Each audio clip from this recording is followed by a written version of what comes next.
Assalamualaikum warahmatullahi wabarakatuh. Selamat malam.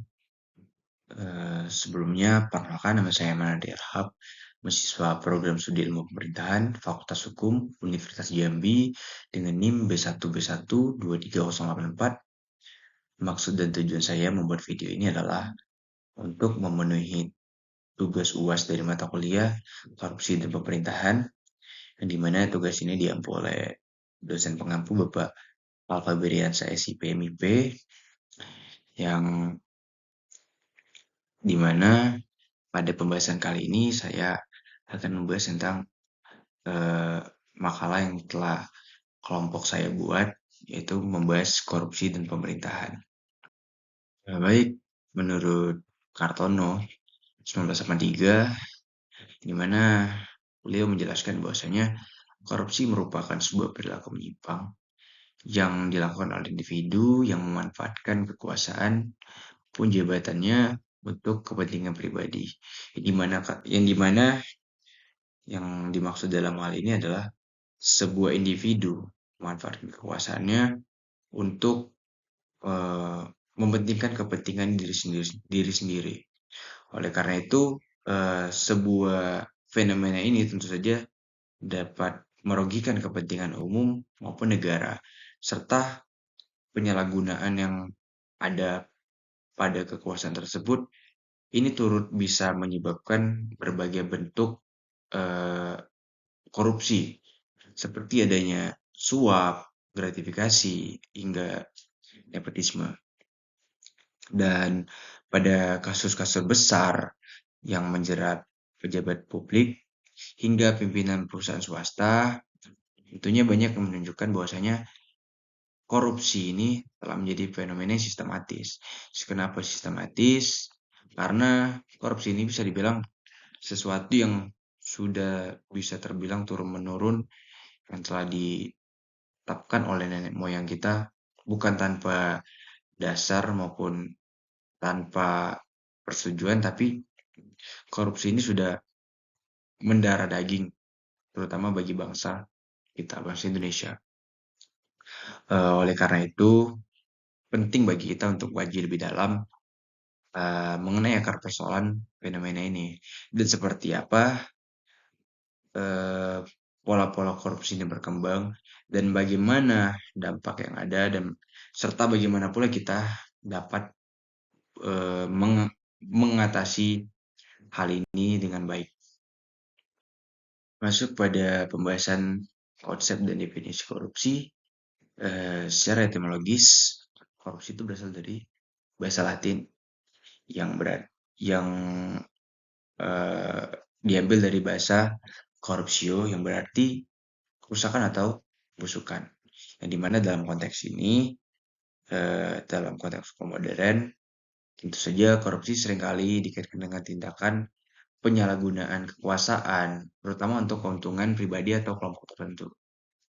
Definisi ini tentunya mengacu pada pemahaman bahwasanya pejabat atau orang-orang yang dipercaya atau orang-orang yang diberikan kekuasaan dapat dengan mudah menggunakan posisi mereka untuk memperkaya diri dengan berbagai cara, baik itu cara yang tidak sah pun cara yang memang betul-betul merugikan negara. Dalam hal ini, korupsi tentunya bukan hanya sekedar sebuah praktik yang dapat eh, memperkaya diri sendiri, akan tetapi seiring berjalannya waktu, praktik ini telah berkembang menjadi seperti suap, kolusi, dan bahkan dalam pengadaan barang dan jasa, serta manipulasi anggaran menjadi hal yang kerap ditemukan dalam birokrasi maupun sistem politik. Eh, Dalam sebuah transparansi internasional, sebuah lembaga global yang memantau tingkat korupsi berbagai negara, korupsi didefinisikan sebagai penyalahgunaan kekuasaan yang telah dipercayakan untuk kepentingan pribadi. Dalam hal ini, tentu saja korupsi bukan hanya sekedar hal yang sering dipraktekkan, gitu. Dan seorang pakar menyatakan menurut Robert Krieger tahun 1998 yang dimana korupsi sendiri memiliki rumus sederhana yang dimana rumus tersebut terdiri atas korupsi yang sama dengan monopoli ditambah dengan diskresi dikurang dengan akuntabilitas yang dimana hal ini memiliki arti korupsi terjadi ketika seseorang aktor memiliki kendali penuh atau biasa kita sebut dengan monopoli atas suatu putusan yang dapat bertindak dengan keleluasaan atau diskresi, namun tanpa adanya mekanisme pertanggungjawaban atau akuntabilitas yang kuat. Baik, sampai pada tahap pembahasan mengenai pola-pola korupsi, yang dimana menurut Baswir sendiri, terdapat berbagai pola korupsi seperti pola upeti, komisi, penyalahgunaan wewenang, hingga bahkan pemalsuan kwitansi yang tentu saja hal ini menunjukkan betapa kompleksnya jaringan tindakan koruptif ini. Dan dalam konteks politik pun praktik korupsi bahkan lebih pelik karena berkaitan dengan kampanye, jual beli jabatan, dan bahkan penggunaan anggaran untuk kepentingan partai. Dan menurut Koir tahun 2014 yang dimana pola korupsi dibagi menjadi 3. Yang pertama, mercenary abuse of power, yaitu korupsi demi keuntungan pribadi. Yang kedua, discredited abuse of power atau penyalahgunaan diskresi yang dimiliki oleh suatu pejabat. Dan ketiga, ada yang namanya ideological abuse of power, yaitu korupsi yang dilakukan untuk membela suatu kelompok atau ideologi tertentu. Nah, yang dimana dalam praktiknya atau dalam kehidupan sehari-hari banyak pejabat yang memanfaatkan jabatan mereka atau kekuasaan mereka untuk memperoleh keuntungan dengan catatan mereka mendapatkan hasil ini untuk kepentingan mereka pribadi yang seharusnya hal ini untuk kepentingan sebuah negara, namun diambil alih oleh mereka menjadi kepentingan pribadi. Nah, tentu faktor-faktor inilah yang memicu terbentuknya sebuah pola-pola korupsi. Dan seperti yang kita ketahui bahwasanya berbagai cara korupsi terjadi itu sangatlah rumit karena korupsi ini tidak hanya berupa penggelembungan anggaran atau pembengkakan anggaran, tapi juga melibatkan kolusi antara pejabat di Kementerian Dalam Negeri, anggota DPR, dan bahkan pejabat-pejabat dengan kepentingan lainnya. Dan dengan adanya hal tersebut, ada beberapa hal yang mungkin bisa menyebabkan kerugian bagi negara. Nah, berikut ada beberapa contoh pola korupsi yang kelompok kami ambil, yaitu yang pertama ada korupsi EKTP. Ini mana korupsi EKTP sendiri merupakan sebuah kasus korupsi yang terbilang cukup besar pada saat itu, pada awal tahun 2010-an, yang dimana pada saat itu Indonesia sedang gencar-gencaran untuk mengambil langkah penting dalam proses administrasi kependudukan, yang dimana telah diterapkannya lah sebuah pelaksanaan proyek berbasis elektronik atau biasa kita kenal dengan sebutan EKTP, yang dimana program ini dianggap sangatlah krusial karena bertujuan untuk menggantikan KTP biasa menjadi KTP elektronik. Nah,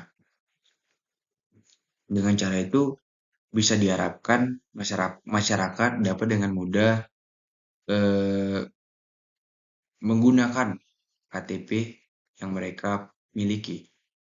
Namun eh, di balik adanya tujuan mulia tersebut, tentu saja ada beberapa hal yang tidak bisa kita jadikan contoh. Karena kasus ini tentunya merupakan sebuah kasus yang sangat menggemparkan publik kala itu, yang dimana cara korupsi yang terjadi sangatlah rumit, tidak hanya berupa pembengkakan anggaran, tetapi cara korupsi ini juga dapat merugikan negara serta membuat negara kesulitan untuk dipercaya oleh masyarakat karena kesempatan masyarakat untuk percaya kepada pemerintah itu telah dihianati oleh pemerintah. Maka ketika adanya suatu perumusan atau dalam hal apapun yang menyangkut kepentingan negara, maka masyarakat akan berpendapat bahwasanya mereka mereka ini hanya dijadikan sebagai alat untuk mendukung proses demokrasi. Nah, dengan adanya dengan adanya korupsi ektp ini, dampak dari adanya kasus ini sangatlah merugikan negara pada saat itu. Total kerugian negara pada saat itu diperkirakan mencapai 2,3 triliun, yang dimana proyek ini juga berdampak pada layanan publik karena masyarakat pada saat itu belum terlalu mengenal dengan istilah digitalisasi. Banyak masyarakat yang berbondong-bondong mengurus administrasi kependudukan mereka dengan cara offline atau dengan cara langsung. Nah, selanjutnya contoh pola korupsi selanjutnya yaitu korupsi dana desa, yang dimana korupsi dana desa ini merupakan sebuah pola korupsi yang berada di titik terendah di dalam pemerintahan. Kenapa saya katakan demikian? Karena desa ini merupakan sebuah bentuk eh, terendah dari pemerintahan, yang dimana jika kita simpulkan desa ini seningkat dengan kelurahan. Nah, dalam kasus ini korupsi dari dana desa ini awal mulanya terjadi dikarenakan eh, pemerintah pusat yang harusnya mendukung adanya perbaikan infrastruktur maupun program-program yang dibutuhkan oleh masyarakat desa lainnya. Dalam kasus tersebut eh, bisa dibilang pola korupsi yang terjadi bisa dibilang cukup berstruktur dikarenakan eh, ada beberapa aparatur desa yang menggunakan kepentingan mereka untuk mm, mengambil apa yang tidak seharusnya menjadi hak mereka, dan ini juga berdampak pada kebutuhan masyarakat desa karena apa yang mereka inginkan, apa yang mereka suarakan itu tidak tercapai dikarenakan adanya tindak pidana korupsi ini. Maka eh, mungkin jika kita bisa menyimpulkan dampak dari adanya kasus tersebut itu dapat merugikan pemerintahan desa pemerintahan desa sendiri. Yang pertama, masyarakat tidak memiliki kepercayaan penuh atas pemerintah desa. Yang kedua, eh, akan terjadinya sebuah kesenjangan yang terjadi pada masyarakat desa, dan itu dapat menyebabkan sebuah desa ini mengalami ketertinggalan dikarenakan dana yang seharusnya mereka gunakan untuk kepentingan desa malah disalahgunakan untuk kepentingan pribadi, dan hal ini pastinya bakal eh, menjadi hambatan untuk pemerintah desa dalam memperbaiki segala infrastruktur maupun program-program yang ada di desa. Baik jika kita membicarakan kasus korupsi, maka ada juga dampak korupsi yang harus kita pahami betul. Apa saja korupsi itu? Tentu saja korupsi ini memberikan dampak yang sangat luas dan merusak dalam artian dapat merusak berbagai aspek kehidupan bangsa yang tidak hanya merugikan keuangan negara, korupsi juga memperlemah struktur ekonomi, menurunkan kualitas kehidupan sosial, dan mencederai sistem penegakan hukum. Dan tentunya hal ini tak hanya berdampak pada ekonomi dan sosial, akan tetapi korupsi juga menghancurkan sistem hukum.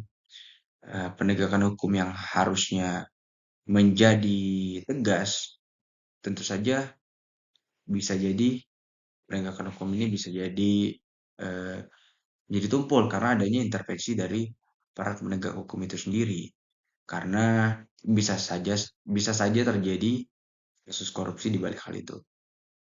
Namun dalam eh, realitasnya korupsi tentu saja menyebabkan hukum kehilangan makna karena dijalankan tidak berdasarkan keadilan melainkan kepentingan kelompok tertentu.